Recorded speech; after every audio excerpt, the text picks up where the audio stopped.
intersectionality has become almost an ingrained force within international society by itself, and it's developed in a lexicon, in practice, real broadly across disciplines. I would say even folks who are anti-CRT, probably a number of them have used the term at the intersection of, and they don't realize that's a derivative that came from intersectionality. But again, in nuancing you all's book, the words or the acronym or the words critical race theory are minimal, but critical race feminism, you paint that path, and then you really get into the nitty gritty. I'll call them logistics, but they're more nuanced, and they have pros that balance it out, of actually understanding intersectionality as a tool, and then how to bring out what you want to amplify in your research as a tool. And being one of the first to really bring out a book that allows folks to like build as they go, understand it in that way, that's a special offering. So I wanted to first deal with the critical race theory, the critical race feminism that as we have mentioned, evolved, and then how you all like really in the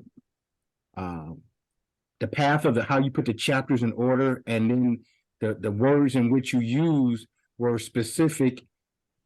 You were painting, I'll call it in prose, a really what could have been a technical and distant type of experience. I think I just want to speak to something that you said initially about intersectionality being part of like everyday vernacular, because that is something that Venus and I are careful about. I think that intersectionality can be watered down to a point where people think that it just means my identity's singular, not my identities in conversation or in motion with, institutions and oppressions and privileges. And so one of the things that we always try to be careful about is making sure that, people understand, as you said, Tony, that intersectionality is a tool. It's a tool just like CRT is a tool, or critical race feminism is a tool. It's a tool to understand the complexities of social problems, to understand how we're at this moment of, such a polarized nation. It's a tool to understand how to, unpack the oppression, the multiple types of oppression that people face. So I want to thank you for starting us out on the conversation, noting that it is a tool. It's a tool that we use in the book to unpack methodology. Venus? Yeah, no, I was just thinking, this is Jennifer and I all the time. We do this dance. We've gotten so used to each other. And so everything that Jennifer said, I do want to point out, though, for people who who don't always understand intersectionality, or they're critiqued by people for how they're using intersectional or intersectionality. I recall, Tony, when we began to research this book, even Jennifer and I had a difficult time locating the lineage of the use of the term intersectional or intersectionality. Now, we know Kimberly Crenshaw is obviously, we would say, we have a shared understanding that she coined the term intersectionality. And I mean, we can point to her works,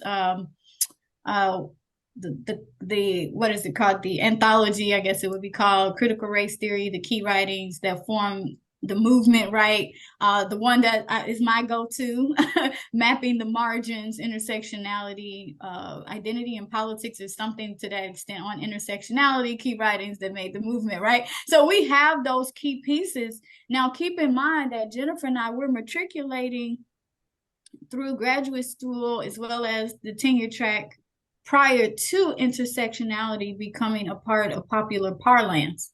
So intersectionality, now we're looking at the works of intersectional, right? We're looking at the works of Patricia Hill Collins. What's Adrian? I always forget Adrian. The other critical race theorist. Why am I forgetting the name right now? Critical race feminism. So I'm sorry. Well, forgive me for this. I'll definitely give it to you. And I think these. What's the last name? No. Adrian, who writes on critical race feminism. But I'll find it. I'll find it. But I think that, and then of course, we have bell hooks, some of the big names, Black feminists. But then if you go even further back, the Audre Lordes, the Fannie Lou Hamers, the Sojourner Truths, right? Harriet Tubman, and we can go even further back because there's also African feminist, discourse and bodies of literature as well that we often leave out. So intersectional understandings, intersectionality as a worldview, as a praxis, and certainly have origins that are rooted in indigenous women's experiences, African and African indigenous women experiences, and Latina experiences. And I think what Professor Crenshaw does for us is she reminds us that this is a tool that has implications when people don't have an intersectional lens or intersectional practices or worldviews.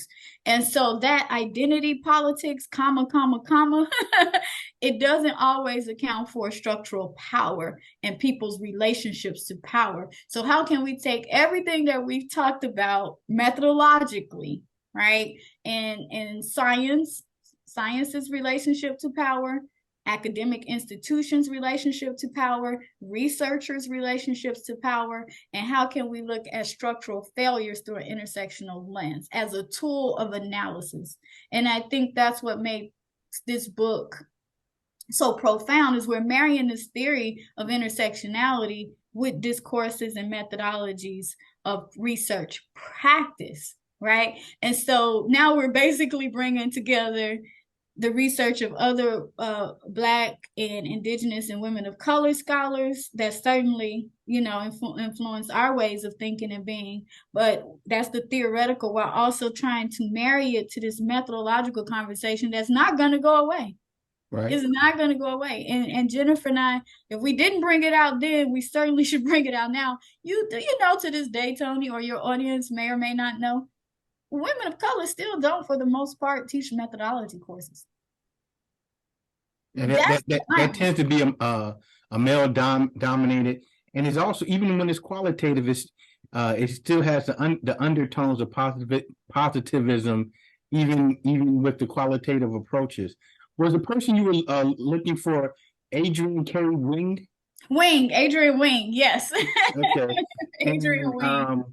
So yes, and Critical Race Feminism, A Reader, is one of her yes. anthologies that you wanted to bring note to.